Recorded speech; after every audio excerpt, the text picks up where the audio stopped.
Today, I'd like to introduce you to our event signup capability. So let's go ahead and click New Event.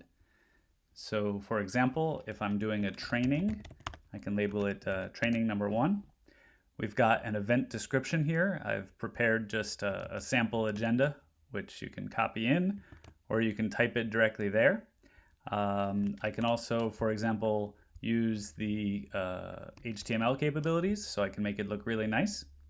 And if it's in a physical location, I can search that location, or I can just select the virtual location if it's going to be a meeting.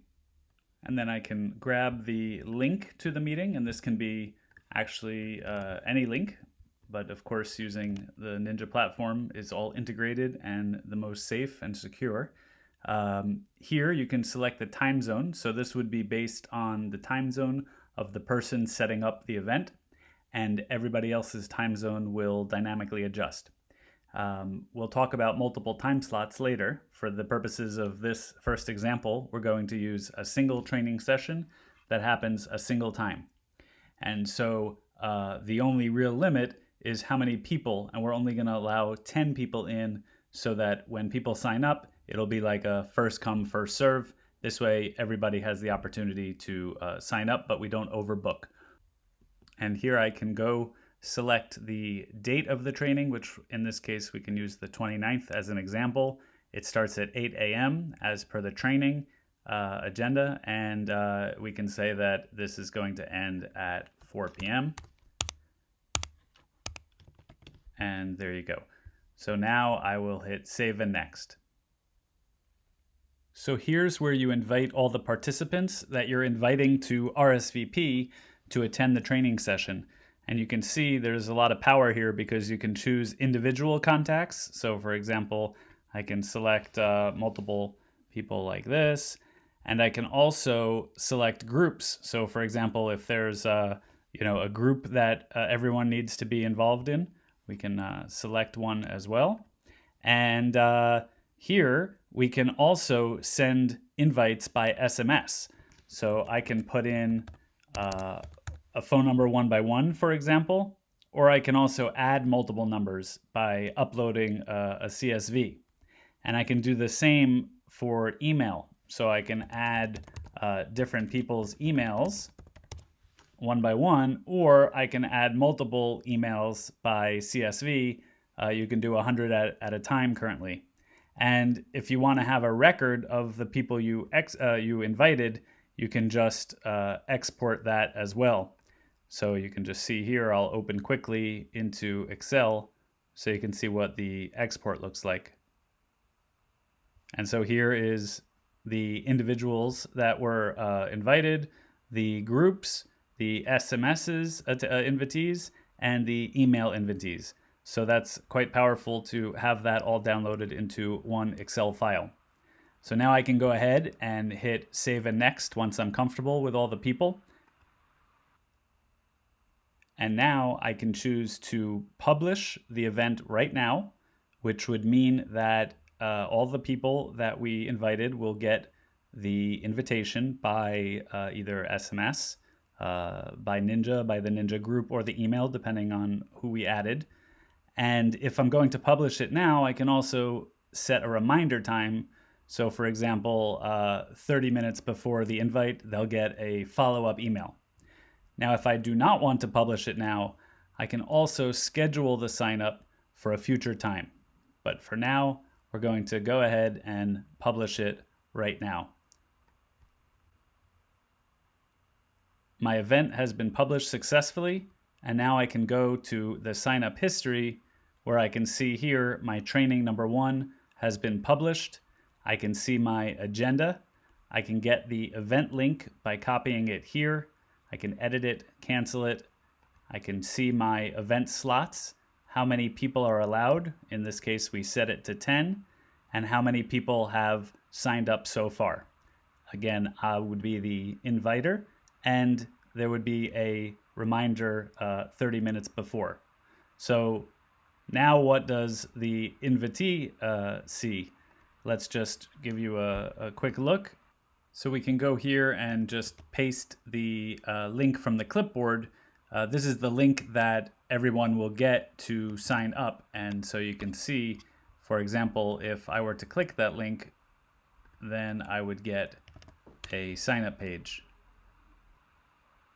And now here from the sign up page, I can say, okay, for example, I'm JR. If I already have a username, then I just need to enter my username. If I do not have a Nynja account yet, I can put in my entire name, and I can put in my phone number and sign up in real time. So you can see you have either option. So I'll go ahead and actually just use my own username and put thank you. So I will attend the meeting. And now you can see I have signed up successfully, and it also gives me the capability to add to my calendar, which if I'm logged in to Google or Office 365, it'll add to the calendar automatically. Now going back to what the inviter sees, I will go ahead and just refresh, go back to the event history, back to the training one, and you can see now one person has accepted. So if I look at the sign up response, I can see that Marshall has accepted, and I can see his comment as well. So now I can also see, again, the people who were invited, and I can see that there was one sign up of the 10 allowed. So basically, this is a great way to create events and have people sign up for them, and then provide the event itself using the meeting capabilities of the Nynja platform. So now that I've shown you the basic case for how to set up a single meeting, let me show you how some of our customers are using our advanced multi-slot event capability. So again, same new event. And since I already showed you this, I'm not going to put in as much data just for quickness, but you can see you'll set it up in the same way as a single event. But the difference is you'll select add multiple time slots. And so I can put the slot title, which I'll just call training again, and I'll go ahead and select 10, and I'll go ahead and hit add recurring slots. And we can say that the first meeting will start next week on the 29th. And since we're going to be hosting multiple training sessions for a period of time so that people can choose which ones they go, we'll say we'll bring this through the 31st. And again, this can start still at 8 a.m., just like the last one. The only difference is that we're making many slots at one time, which you'll see in a minute. Go ahead and 4 p.m. End time. And now I can select, well, how often do I want these trainings to repeat? And I personally like where I can select every week on the days I select. So I could say from March 29th to May 31st, every Monday, Wednesday, and Friday, I will hold this training session. So I'll go ahead and hit save. And what we've done here is automatically broken down all the different training sessions. So you can see this is the 29th, this is the 31st, this is April 2nd, April 5th. Basically, it's every Monday, Wednesday, Friday, and there's 10 participants allowed per session. So let's go ahead and hit save and next. And I'll just send for one person for now.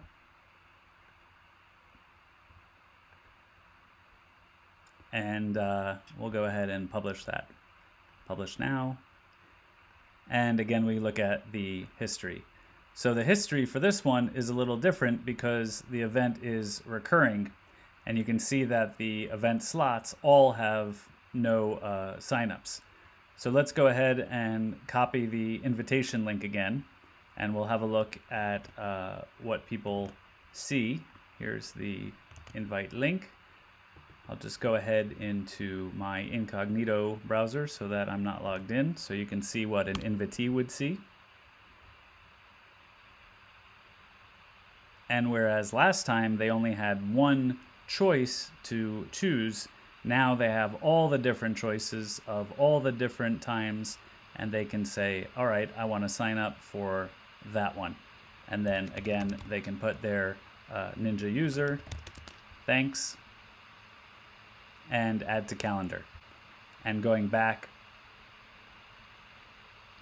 you can see now that one person has been accepted and the event slots are mainly still open, but one of these will have one person, whichever it was that we signed up for. There you can see the May 14th training has the one sign up.